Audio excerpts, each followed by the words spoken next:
Well, if those sons of bitches at YouTube won't let me play the original, I'll play a fucking cover of it, goddammit. That was Kevorkian Death Cycle covering It's a Sin by Pet Shop Boys because, hey, yesterday's stream got pulled down because I played a Pet Boys Shop song.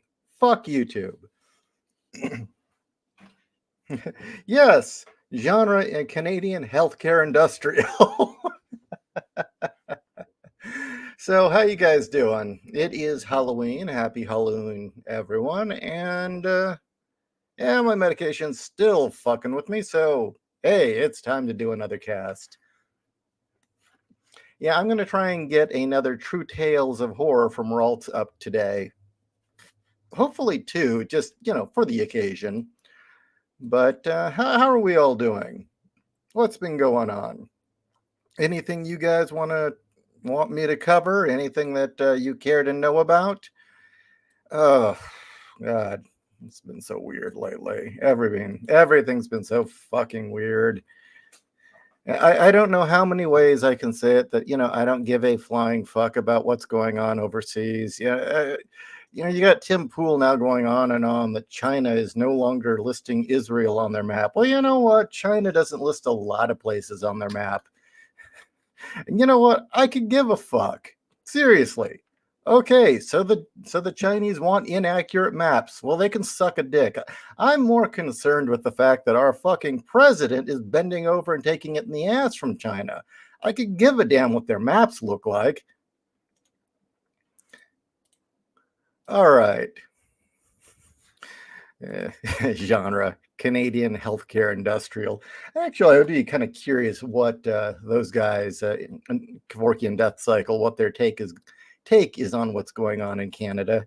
I used to know them. Actually, I'm somewhat responsible for them getting signed. I did an interview with them after I saw them live. They were a local band from where I grew up, and I interviewed them and got it published in Industrial Nation magazine.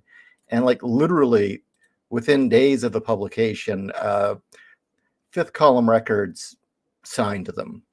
And it was because they saw the review. So, hey, kind of cool that way. But what was kind of interesting about Kevorkian Death Cycle, they were originally called Grid. GRID, as in that was the original name of AIDS. If you, it was gay-related immune deficiency. If you're curious, yes, the members of Kevorkian Death Cycle are gay or bisexual. But they also, one of them, I believe, was Robert. Oh God, Roger Gribben, or is it Ryan Gribben and Roger Jarvis? Roger Jarvis of the band. God, it's been so long. Um, was a nurse at the time, and I don't know what his if he's still an RN or if he's ascended to a higher position in the healthcare system, but you know that he had some quite some strong opinions. He was the first person I knew who just said no, Obamacare is going to fuck everything up. And the fact that he was telling me was yeah, okay, it's going to fuck everything up. So I'd be curious what their take on Canada's new policy of let's kill people if they're sick. Um, what his take on that would be, because he was very much of the mind of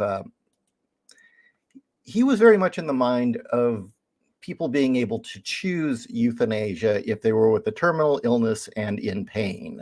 And that was something he was very serious about. If someone was terminal and in deep pain, they should have the right to opt out.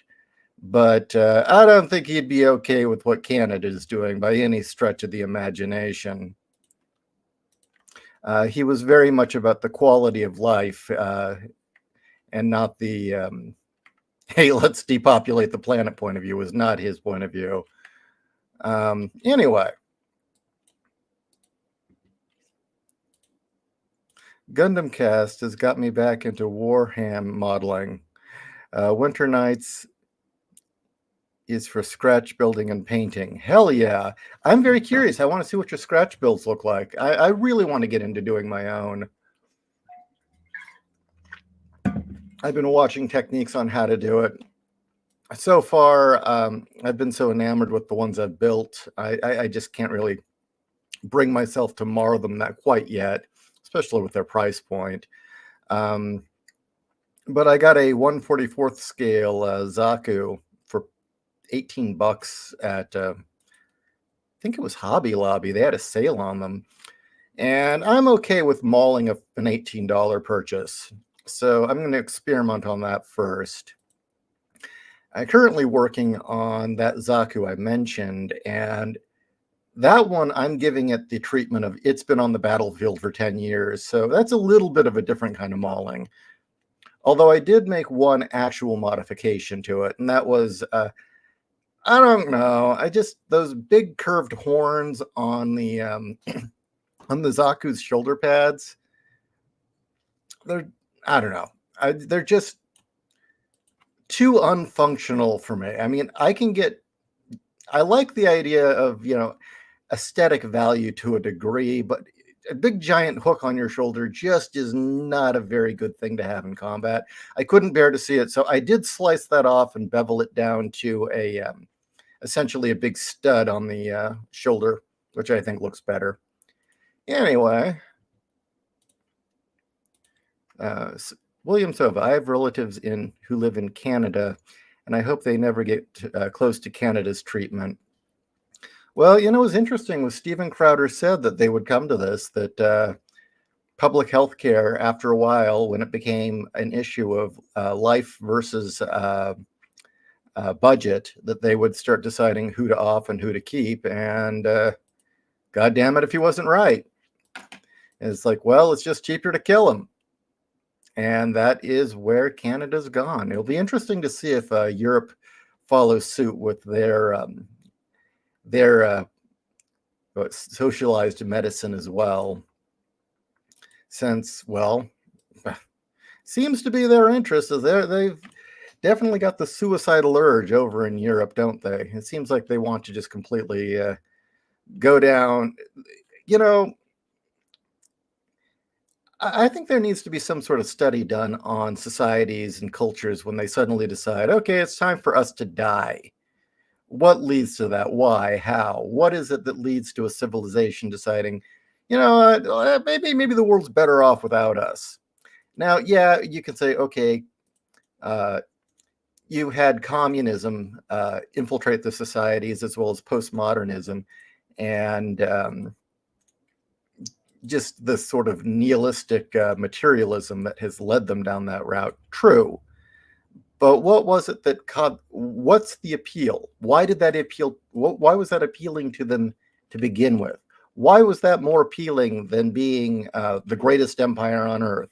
Why was that more appealing than any number of routes that a civilization could take? That they decided, you know what, we just need to be purged from history. Why was that attractive? That's what I'm curious about, because that seems like an utter fail state for a civilization, if you ask me. Um, okay, let's see what you guys have to say about that. Horrible. I used to think the way the native Tasmanians died out from sheer lack of will to live was tragic and inexplicable. Used to. Surprised the British NIH hasn't gone the Canadian route. They supposedly make you die on the waiting list rather than euthanasia. Yeah, that's been Britain's problem from the beginning. Yeah, is everything a form? They have a form in Britain to explain to you what all the other forms are for. You know, bureaucracy. You know, if there is anyone who is good at bureaucracy or good at making really frustrating, annoying, nonsensical bureaucracy, it's the Brits. Although I think even they would have to kneel before the Chinese, as the Chinese being the absolute best at mind-numbingly insane, useless, and time-wasting bureaucracy. Because the Chinese, it's a martial art to them at that point. You know, the Chinese, their afterlife has bureaucracy and waiting rooms and ministers. Did you know that? Chinese afterlife has waiting rooms, and then desks that you've got to go up and talk to a clerk. And if you were a really good clerk in life, you got to be a clerk in death. That's kind of got to suck. Long leg Larry's. At least Canada's current system shuts up any and all arguments about moving to free Canadian free healthcare. Yes, it did, and I'm glad it didn't happen. That the example didn't have to happen here. The example happened over there. Yeah, we can just point to our buddies across the border and say, "Do you really want to be that?" So this is what happens when you're too polite. You aren't rude enough to say, "Fuck you, you're not killing me." And I don't know if this is true or not, but supposedly the current number is that something like 4 point something percent of their population were euthanized last year. So it's like, what the fuck, you people? Seriously, wake the hell up. Hold on to your guns. Don't let them ever take your guns. This is what happens when you start to be nice and you give up your guns and think, oh, yeah, we can trust the government.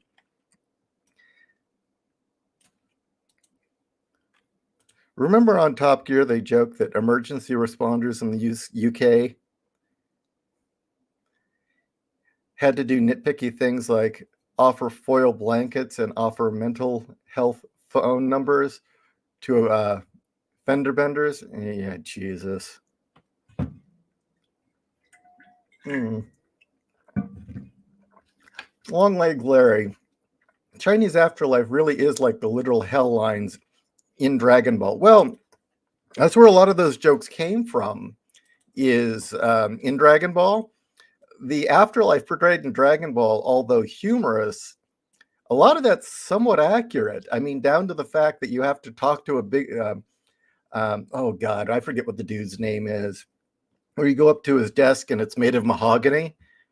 There's a dude you have to go see when you die who has a mahogany desk, who then tells you where to go. That really is part of the Chinese afterlife. So yeah, and I just thought it was kind of weird that Dragon Ball was very specific about that point of it being mahogany.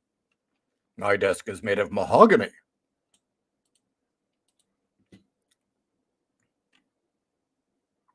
As Cesario, you don't need common sense if you have enough rules, was a Clarksonism. I see a lot of media have an antinatalist POV. Yeah, we had that dumped on us too when we were younger. Don't have kids, don't have kids. Kids will make you miserable. Kids are a horrible, terrible thing. The world's overpopulated as it is. We got that message constantly. And I think for a lot of us, I don't know if it wasn't the kids that scared us. It was the utter terror of being as awful as our parents, because so many of us had horrible, horrible parenting experiences that I'm serious. A lot of Gen Xers, I think, did not have kids for the reason that they didn't want to be as awful as their parents. And then you get people like Janelle, and Janelle's not the only one. I've met so many Gen Xers that are like Janelle, where it's like, I'm not going to be my parents. I'm going to be a parent who's going to let my kid be a kid, grow up, and I'm going to be attentive and be a good fucking parent to them and really go above and beyond. And most of them homeschool. That sounds like the little Cabrito parody edit. I am the judge of the dead. Behold my magnificent desk of the finest mahogany. I know that DBZ Abridged wouldn't shut up about it, about the mahogany desk, but it is actually part of the Chinese mythology. Okay. King Enma. Okay, there you go, or King Yenma. Well, yeah, that's the thing. Enma, Yenma, you realize that because of the Anglicization of the Chinese language, there seem to be no proper spellings of things. I mean, after a while, we all sort of agreed on, okay, well, this is the name we're going to use, or this is the word we're going to use, or spelling. But for a very long time, when Chinese was anglicized, there was no definitive spelling for a lot of things. I don't know if it was just the OCD of the Japanese, but the Japanese didn't seem to have that happen. It seemed when they were anglicized, their language, everything was very certain of what the spelling would be. But you get that with China and Korea especially.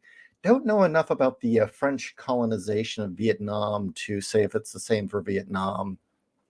But the one that I always got was the Chinese god Quan Ti. There are multiple spellings of Quan Ti. You know, Quan, usually it's with a hard K, but I've seen it with G, Quan Ti, or Quan Ti with a Q. So, mahogany.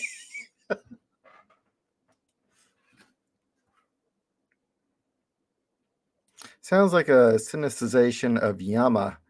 The Chinese aren't copying India's homework again, are they? Well, those cultures all shared a lot. I mean, we don't really think of India and China having a lot of exchange, but they did. And it kind of bugs me that they never bring this up, but clearly China had a lot of influence from Egypt as well.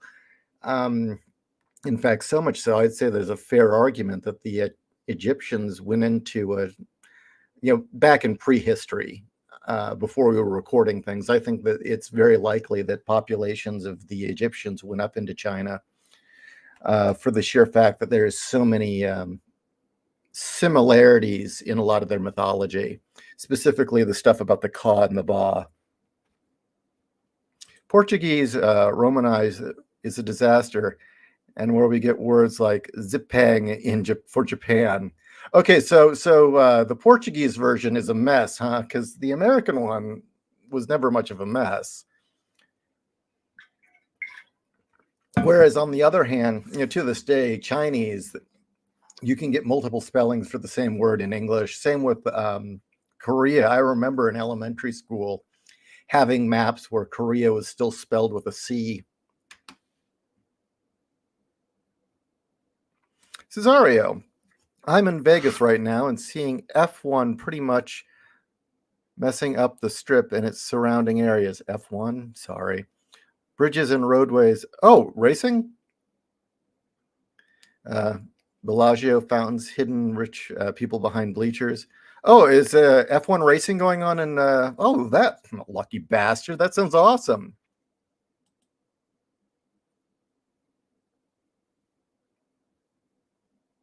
The Chinese were that's a typo, right? Japan, Nihon, Japan, Nippon. Violent translator fight. Yeah, yeah, exactly. I remember that. I do remember that. Yeah, the arguments over that. Bar one. 20,000 years ago, the Chinese were blonde haired, blue eyed, and they tried to suppress that ever since. They weren't all blonde haired and blue eyed. Um, they did have an influx, 20,000 years ago, clearly there was a population of Europeans over there, and there was a population of Egyptians, and then there were the Mongols as well. So I couldn't tell you. I mean, shit, they even had that one village, Roman, which still produces blue eyed blonde people. But no, keep in mind that there was a lot of back and forth between India and China.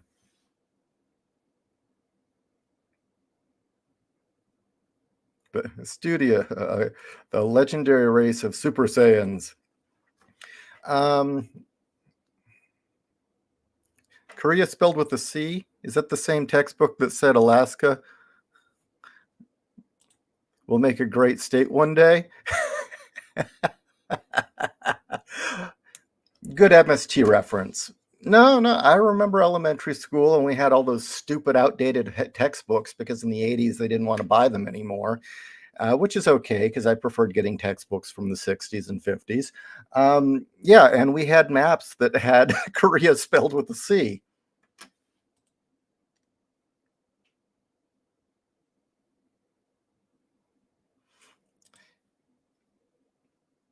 If gave awards to civilizations, Japan would get most improved. 200 years ago, they were like Korea. Now they're a tech and cultural powerhouse. Yeah. Formula One in the middle of November. The locals are extremely pissed off with the endless construction. My hotel had jackhammers going outside.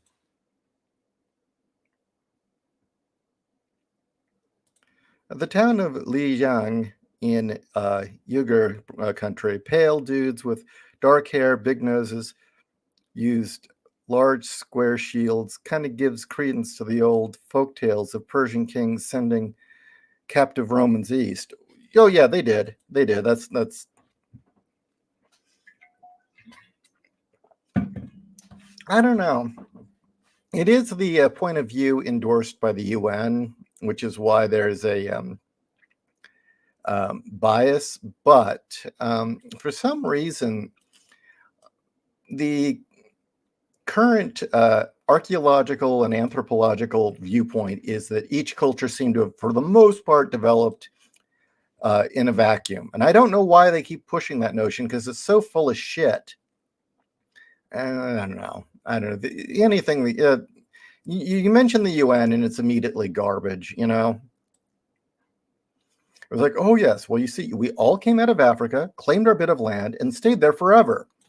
It's like, okay, first of all, we didn't come out of Africa. And two, no, we traded and interbred like crazy. So shut the fuck up.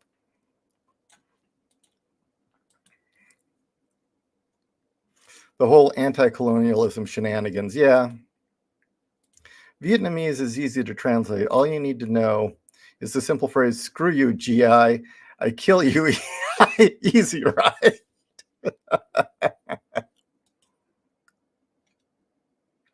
A vacuum. Have they ever heard of the Silk Road? Well, they'll maintain, oh, well, even though there was a Silk Road, they just traded and left. It is bizarre how stuck on that notion they are. And, you just even begin mentioning Vikings showing up in the Americas and influencing and trading with the trading in Mohawk country and with, oh God, what's the other big East Coast tribe? And they'll just go berserk. They don't want that to be true, and it absolutely is. And the fact that there were Vikings colonies in the United States back then, so yes, there actually was a white tribe. It really did exist, multiple probably, because there had always been stories about there being a white tribe or the tribe of whites in the Americas before the colonists came. And to this day, anthropologists just do not want to believe it, even though we've uncovered villages and Viking settlements. And they say, oh, no, those were just stopovers. They built a goddamn settlement. It wasn't a stopover. I don't know. Trying to understand the thinking of these people is just thoroughly impossible. It's very obvious the truth doesn't matter to them. I would rather know the truth than be wrong. And it's that simple. I suppose that's why it was not so difficult for me to go from being a 90s liberal to not, once I did a deep dive and found that all the stuff that the conservatives were saying was true. I mean, I didn't go into a state of denial. It was just, okay, well, if they lied to me about this, what else do they lie about? And all these things that I had been told were lies, as I started to dig, well, I found out, no, those were absolutely true.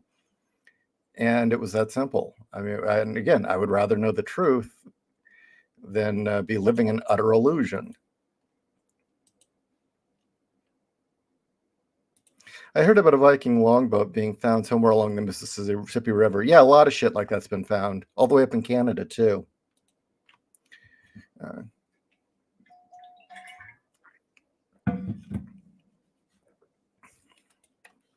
The tale of Hanno of Carthage circumventing Africa was considered fiction for centuries. Wacky talk about stars being different down south. What a card! Yeah.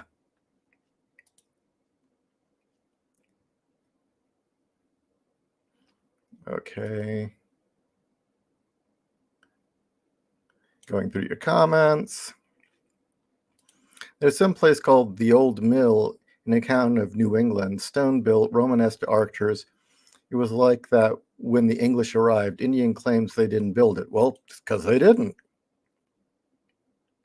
He who controls knowledge controls people. Karl Prusek. Yeah. Viking rune stones in Oklahoma, which to this day they'll keep claiming, those were the Celts who immigrated to the United States who did that. It's like, well, the carbon dating doesn't really match up.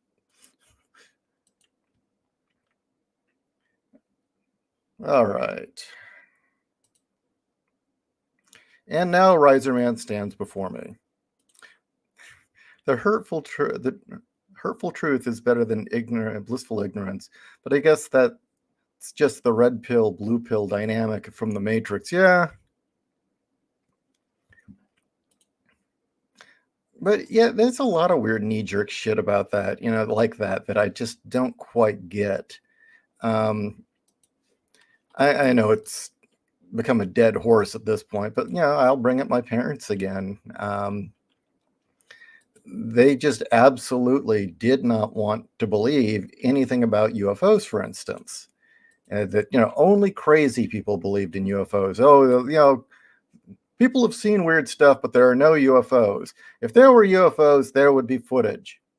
So I showed them the Phoenix Lights. And it was bizarre. I showed them the Phoenix Lights. I showed them a few other cases. I showed them Rendlesham. And yet, even then, it was like two thoughts at the same time. Yes, I've seen this evidence. Yes, it's true. But no, only crazy people believe in UFOs. So, well, what was that giant V flying over Phoenix that hundreds of people, if not thousands, saw, and countless photographs and government investigations and a known cover-up, an admitted cover-up? I don't know. And there's a lot of things like that where it's just, they would rather run back to the world where all the rules are set and they know what's real and what isn't, and they don't have to question anything. And as long as CNN tells them, then it's real. Which I don't get. I mean, there were numerous times where they would just call me crazy for shit, and then 2 years later it would come out and says, "Well, did you hear on CNN?" I says, "Yeah, I told you that 2 years ago, and you said I was crazy." Sheep. Okay.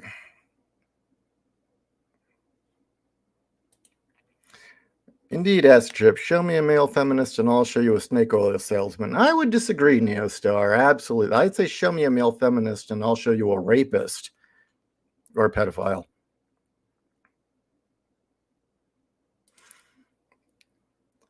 This is the science of why things are the way they are, unless, of course, it contradicts the narrative, in which case it's a hoax. Yeah. All right. Amazing that we have technology that you get, amazing that we have technology today that you get professional quality pictures on a smartphone, but try to take a picture of a cryptid or a xeno, and the photo reverts to a Motorola Razr phone camera. That depends. I mean, that depends. The problem now is there are plenty of very sharp, very, very sharp, crystal clear videos of UFOs that you can bring up that are very impressive and very interesting and are not CGI. The problem at this point is that drones have gotten to the point now where it's impossible to tell, did I just see drones or is that really a UFO? And I'm serious. I mean, there are numerous occasions where you'll see things in the sky and it turned out to be drones with lights on them.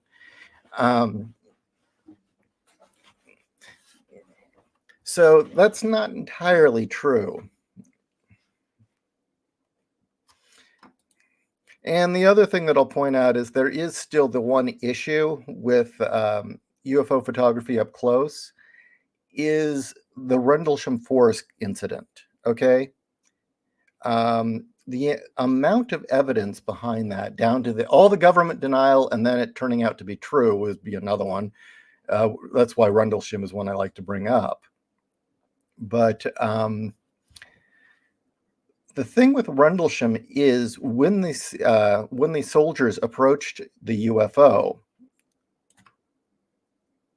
the photos didn't come out. And guess what? The reason they didn't come out is the film was damaged, or the film appeared in the way that would happen if film was exposed to high radiation. And the men who approached the UFO all suffered from radiation poisoning. And the ground where they had the landing strut impressions and the indentations on the ground was highly irradiated and is to this day. And radiation will fuck up a cell phone as well. So keep that in mind. Anything close up still can be interfered with. Another one that I would say that's interesting was the Chicago O'Hare incident, in which hundreds of people saw something and there was radar data. And I remember when that happened, the government was confiscating phones. Now, this was in, I think, 2005. But yeah, the government showed up and was confiscating phones and did take all the radar data.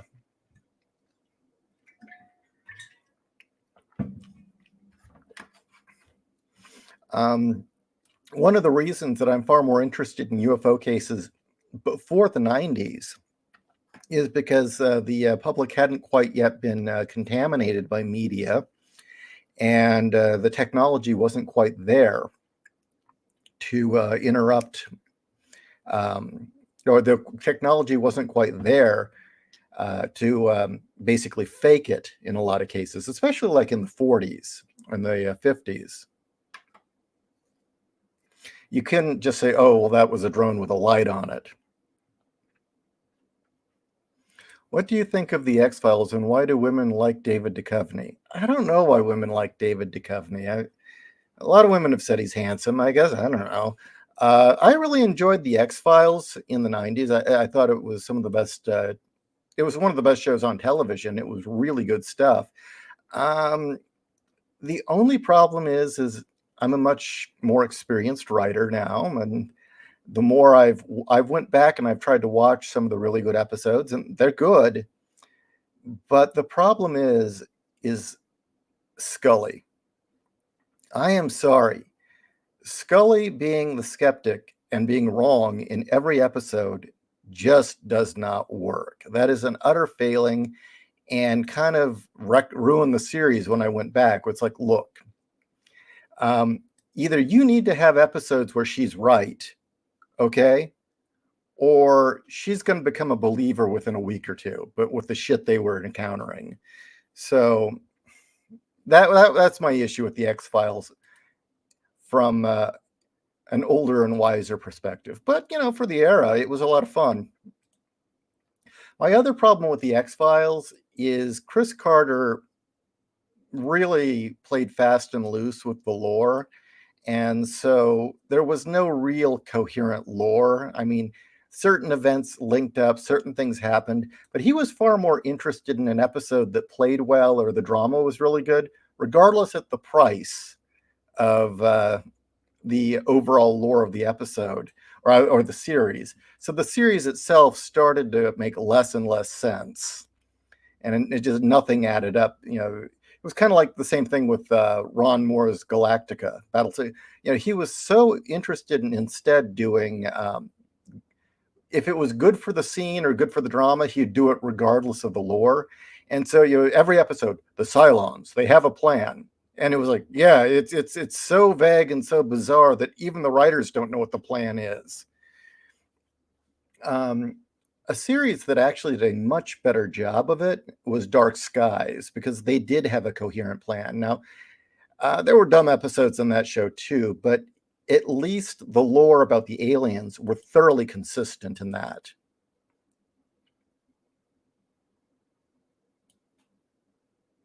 Okay. Cryptids have mastered the art of generating bioelectric Faraday cages.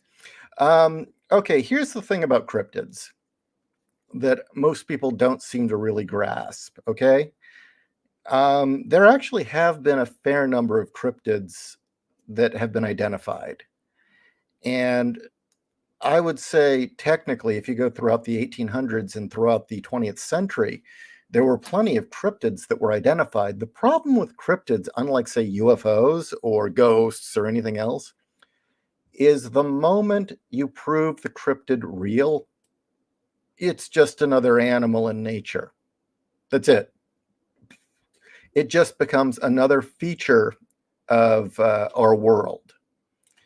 And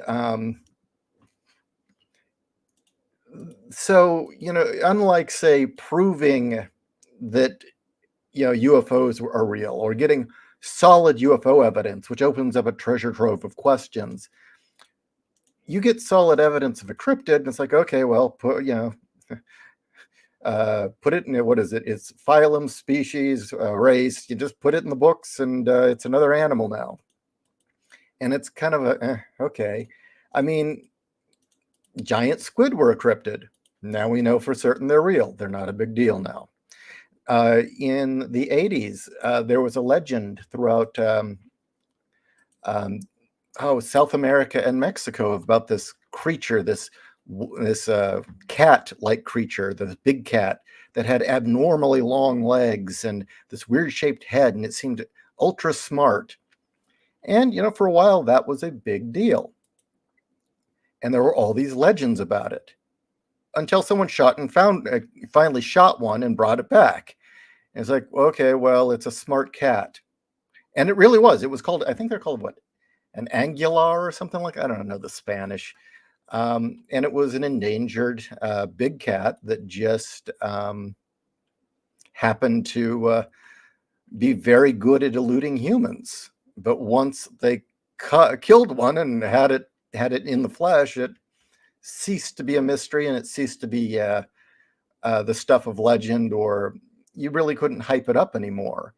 What was another one that was a cryptid that turned out to be real? Those are the two that I can pull off the top of my head, but there are others where once the cryptid is discovered and is real, they cease to be mystical and mysterious and amazing. They lose what makes them interesting. I don't know, shit. In a way, we've learned so much about dinosaurs now that dinosaurs have ceased to be these, the dinosaurs ruled the earth, the creatures that we see in Jurassic Park. That just, no, it turned out there were these weird feathered creatures that they were kind of clumsy. A lot of them fell over a lot. They weren't to us back in the day when we had the thunder lizard concept of dinosaurs. That's the Latin translation, I believe. Um, it was like our dragons. It was like, for the modern day, it was our dragons. And once we found out that they were more like giant birds, and a lot of them were like T-Rex turned out to be a giant chicken. And I mean literally a giant chicken. And that it was clumsy, it fell over a lot, it wasn't a predator, it was a scavenger. It lost its magic. It just, the T-Rex was no longer the amazing, horrifying creature that was the stuff of legends and nightmare. So yeah, that's why when cryptids are identified and finally we prove it, they're not very interesting anymore. No one ever talks about them, and they're not included in the cryptid books. Do I think there are Bigfoot? No, I don't. I think there are bears with mange. Although Ralt says he saw one, so I don't know. Do I think there are dinosaurs in the Congo? No. Do I think there are dinosaurs on the Australian outback? No. And the reason being is that whenever people see these things, the dinosaurs they see look like the ones in the movies. And that's a clear incident of conflation. Velociraptors, for instance, the real velociraptors, like 4 feet tall, 3 to 4 feet tall. It's not nearly the creature that Spielberg showed all of us. God, I'm tracking my brain. I know there are a few other cryptids that were later proven to be absolutely real. And yeah, they just enter them into the zoological catalog, and that was it. God, it's like First Contact, where opposing factions are yelling, Terrence, you can't do that, break the universal rules. Some people just can't comprehend being rules bent in strange ways. ADMW, I'm waiting for my niece to be born. Oh, congratulations. Yeah, Halloween birth. That'll be fun.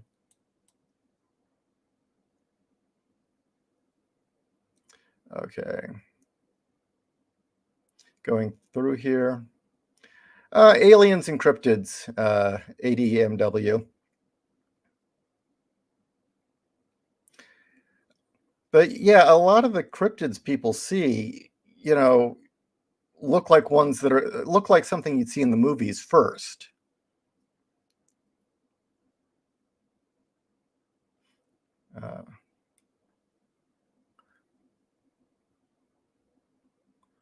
Every TV will have that episode that will leave every diehard fan saying, "Really, guys? Was it 6 o'clock on a Friday when you wrote this episode?" Yeah, tell me about it. The only thing I do believe in ADMW is the black, big-headed man. Too many. Shadow people. The Shadow Man. Oh, that's undeniable. That's actually a measurable phenomena. It's worldwide. Unlike most night terrors, what people see when they see the Shadow Man, he transcends all cultures. Usually, what people see is cultural specific. The Shadow Man and the Shadow Man with the hat are not. Everyone sees that, which is creepy as shit if you think about it. But that is a measurable phenomenon. There's tons of data. That is absolutely real. What it is, who the fuck knows? But it is just the number of people throughout history who have had hypnagogic visions during their night terrors, and they see him, is just ridiculously high. And why it would be a hat and a coat is interesting again, because you would figure the clothing would be culturally specific. I've never seen him, but I have been attacked by the Shadow Man a few times. The humanoid shadow that's semi-solid. In my night terrors, I've had more than my share of visits from that motherfucker.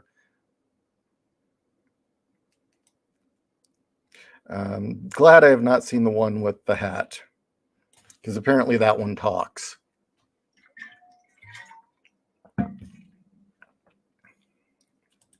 I heard there was a cryptid that was like a cat with an anaconda tail or something. And the thing is, how do we know there isn't a cat somewhere that has a spiny tail? The chupacabra is another one. It turns out that the chupacabra very likely is some outback creature that had been released in Mexico around the turn of the century, the 19th century. And everyone thought they just died out, but now it looks like that creature may have interbred with other local species. And you look at the pictures of these things, and it's got a spiny tail, looks canine, it's got these huge teeth, long legs. It has a tendency of rising up on its hind legs and hopping like a kangaroo. And it has a stripe pattern that matches what a lot of people say the chupacabra has. So it's very likely what the chupacabra is a crossbreed of this outback creature. I think it was a lion or something. I don't remember what exactly. I have it somewhere on file. Crossbred with the local wildlife and produced this rare creature. And I've seen the photos.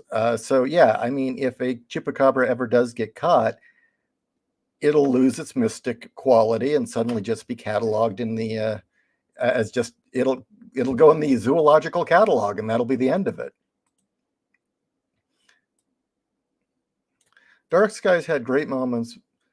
Too bad it was just got one season. Yeah, I agree. I like the first episode where Truman hostile to the gray aliens with no reason at all. I love that scene, and I pay homage to it in World War Kaiju. I liked that scene so much. Wasn't there a fish that was a cryptid till one was? Yeah, exactly. Actually, there's been a couple of those. I've also been in Muir Woods, and there might be nothing creepier to me than the woods near the Bohemian Grove. Oh, yeah, Jesus, I wouldn't go in there. Another one about Bigfoot legends is that to this day, there are stories, and this goes back to the 1800s, of recordings of wild men living around the southern Ohio area. And these were people who would, they're also called grass people. They would cover themselves in mud and stick dried grass all over them, and they would attack people and raid camps. And there had been sightings as recent as the 1990s, and there's absolutely no reason to believe that's fake. There's plenty of reason to believe that there are hillbillies or even or some primitive tribe of inbreds out in the middle of the woods somewhere to this day, smearing mud on themselves, putting grass all over themselves, and attacking people. That's thoroughly believable. Hello again. Since it's Halloween, can I be my normal Mongolian deathworm self? Just don't kill any of us. I'm sticking to the Victorian concept of dinosaurs. Terrible lizards greater than terror birds.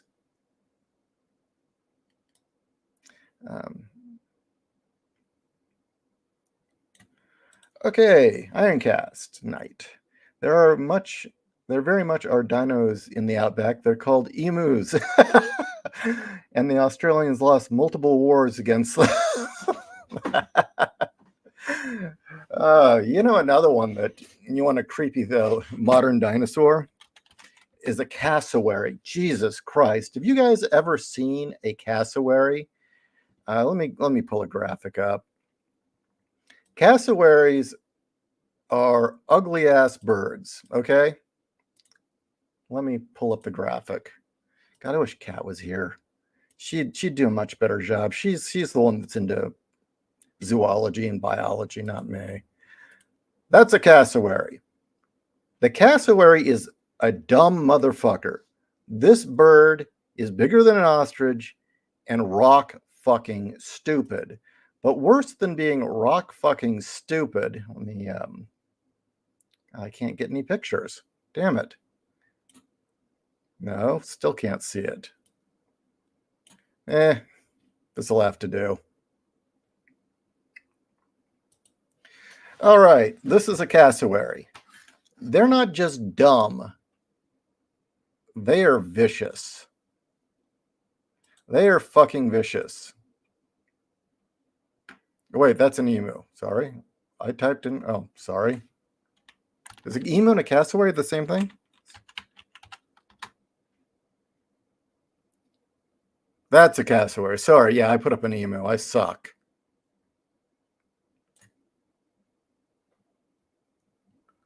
All right, here we go. This is your dinosaur for you. That is a cassowary. Cassowaries are bigger than ostriches. I believe they can be up to 6 feet tall when they extend their neck to full height. They're dumb as shit, and they're aggressive and angry all the fucking time. They're territorial to a fault. And it is not easy, it is not hard to upset these guys. In fact, it's ridiculously easy to upset them. And here's the fun part about a cassowary. Come on, load up. It may not look like much, but you see those feet? Those feet can do the raptor claw thing. You know, in Jurassic Park, how the raptors have that claw that could shred things open? It was mimicking the film. They were mimicking the movements of the cassowary, and the cassowary can literally just whip that leg up like 5 feet in the air and bring it right back down and like slice you from neck to crotch in one go. And yeah, they're one of those creatures that it doesn't matter if you kick their ass; they'll just keep attacking because they're so damn dumb. These things are primal. They got like 3 thoughts: eat, fuck, kill. That's it. That is all these things have on their mind ever. There's your dinosaur. That is a modern day dinosaur. Hey, come on in, hot stuff. Hey, cassowaries are smaller than ostriches. They're smaller. Oh, she corrected me. Sorry, they're smaller than ostriches. How big are they? Remember, it came up to here on Steve-O. So 5 feet. Yeah. Okay, so 5 feet tall. Yeah, they're 4 to 5 feet tall, but their legs can come up that high. Their legs just can go up 5 feet. Well, what it is it because they're so damn aggressive they seem bigger than ostriches? Yeah. Because ostriches just walk up and like bump into you. Yeah, they seem bigger. But what they okay, Kat's explaining. They will do this thing where they'll like kind of hop and kind of fling their legs at you. So they do this weird kick. Oh, they can do a double kick with both legs? Yeah. Oh shit. And yeah, so they'll do this hop and they'll choo choo, and then ram you with their head because that thing on the top of their head is hard. Oh, so that thing on top of it, that mohawk will actually they can bash you with that? Mm-hmm. Is it bone? Yeah. Oh, shit. If it's not bone, it's a cartilage. It's a fingernail. Cartilage. Okay, either bone or cartilage. Okay. No, fingernails aren't cartilage. Oh. Don't worry about it. You got to do your job. Yeah. See, she was so concerned that I had gotten it wrong, she came to correct me. That's how passionate she is about this stuff.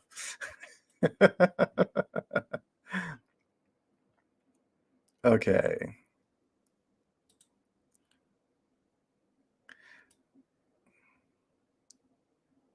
I like the, I'm not even going to try and pronounce that Latin long legs Larry, thigh, I'm not going to. Could still exist. Honshu wolves, Japanese dire wolves, had an individual photograph up close decades ago. They're definitely still around despite never being seen since. Yeah, and there probably might still be dire wolves for that matter. Dark City.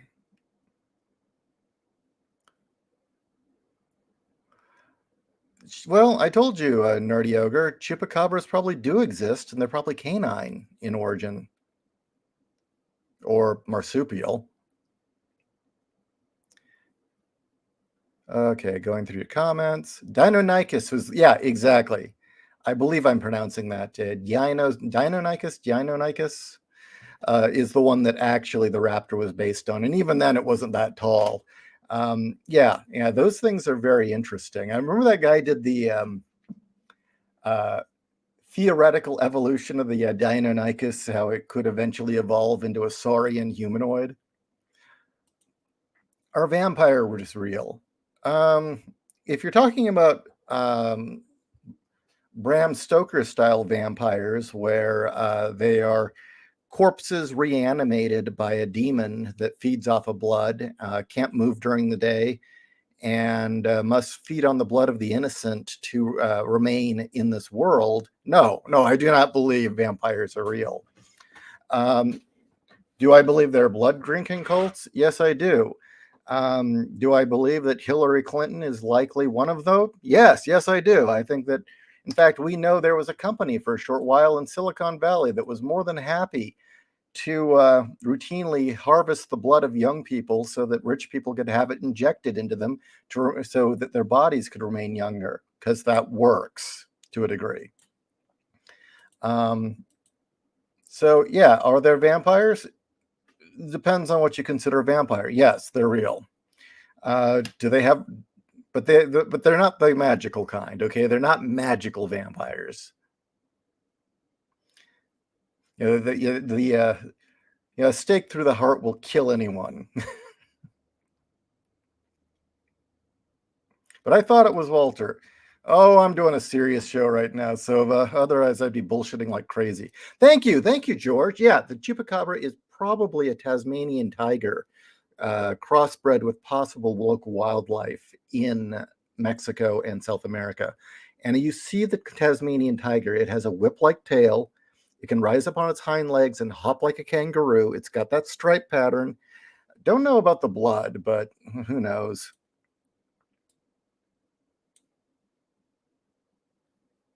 Okay.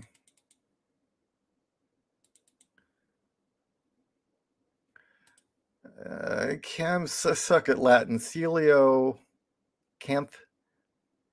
The coeliocanth, the living fossil, supposedly died out millions of years ago until someone pulls one up on his net. Yeah, there you go. I love the scene in Babylon where the Greys are being sued in court. Really? I didn't see that. I need to see that. You heard the story about reptilian men from Venus? I've heard of the Space Brothers from Venus. I didn't. Oh, Vietnam, not Venus. Shit, I'm sorry. What kind of crack am I on? Yeah, I did see those videos. I don't know if I believe them, but those stories were fucking spooky as shit. That was on Wartime Stories, right?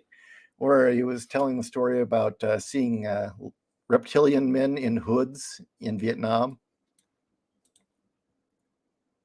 But I will say, I will add a caveat to this. I will add a caveat to the reptilian men. So many of the conspiracy theories have turned out to be true in the last couple of years. If it does turn out that there is a parallel species on this planet of reptoid or reptilian-like humans, I'm not going to be all that shocked. It's going to be the they live reaction if it figures it would be something like this. And I shit you know, it's just so many of the conspiracy theories have at this point turned out to be true.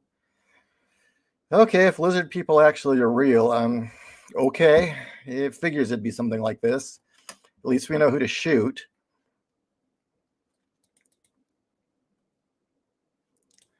The Patterson Gimlin footage has only ever stood up to scrutiny over the years. I just thought I'd toss that out there. Yeah, it's the only one that has. But if you've seen every time they enhance the footage more and more, and run it at a realistic frame rate, it starts to look less convincing. So I don't know about that.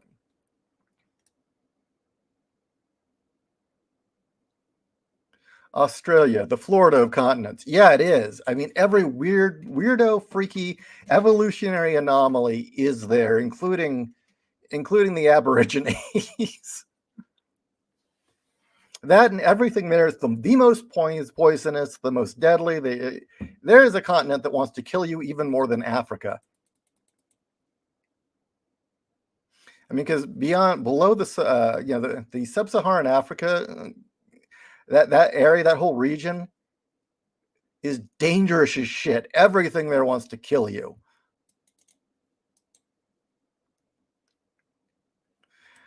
That is a cassowary, yes, and also 0 fucks given.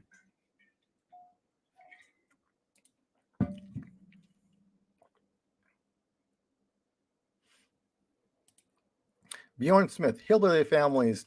There are cases of kidnapping women and girls and inbreeding sexually deep in the woods. This happened in the 80s. Happens in the 80s to Olympic track star. Yeah, that shit still happens. Kangaroos will disembowel you after they put you in a headlock. And the thing is, just to add all the evolutionary anomalies to pop up in Australia, Liam. Just saying, Liam. Or is it Patrick? I forget which one. Which one of them's in Australia? Is it Liam or Patrick?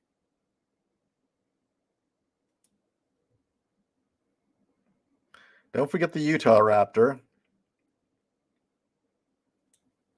I think I red-pilled my Maori friend when I told him that the Maori exterminated the giant moa bird, not the Brits. No, didn't know that. There you go. The thing is also the Native Americans exterminated a lot of various animals too. I mean, they don't ever talk about, that whole relationship with the buffalo that we're always hearing about. Do you know what the hunting technique for buffalo was with the Native Americans? They would run herds off of cliffs. Use every part of the buffalo, my ass. Okay. Vampires are less Bram Stoker and more Percy Shelley. Yeah.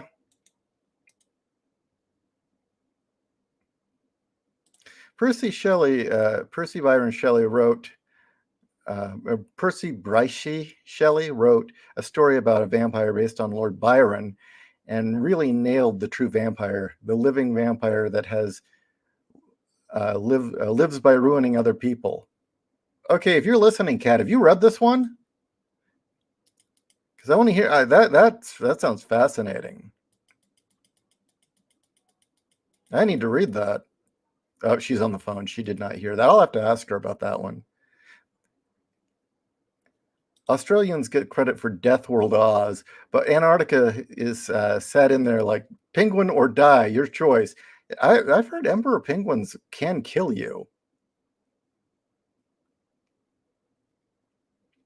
I'm not going to talk about sex trafficking, guys. I don't feel like it. I'm having a good day. There's supposedly orange pendek, an extinct ape man, running from bikers in the bush a few weeks ago. Rogan went crazy about it. I'll have to look into that too. Okay, so it's Liam who's from Australia. Yeah, Liam's an evolutionary anomaly. Look at that fucker. God. If there was ever a fucking retard, it's him. My God. There's the missing link. Liam. Homo soyus. Soy boyus. Homo soyboyus. That's what he is. Another one that is very likely real is the Vietnamese rock ape. There's tons of evidence that's real. All right, I've been on for an hour. I want to get this Ralt episode done for Halloween and get that uploaded. So I'm going to call it an afternoon. Thank you for joining me. Please go review Boobs of Steel, link in the description. I'd like to, I'm at 25 reviews, I believe. I want to get that up to 50 now. Come on. Just give it a thumbs up vote. You don't even have to write the review if you're lazy. Just a thumbs up is all I need. The scum cake might be real, yeah. All right. Good night, everyone. Or good afternoon.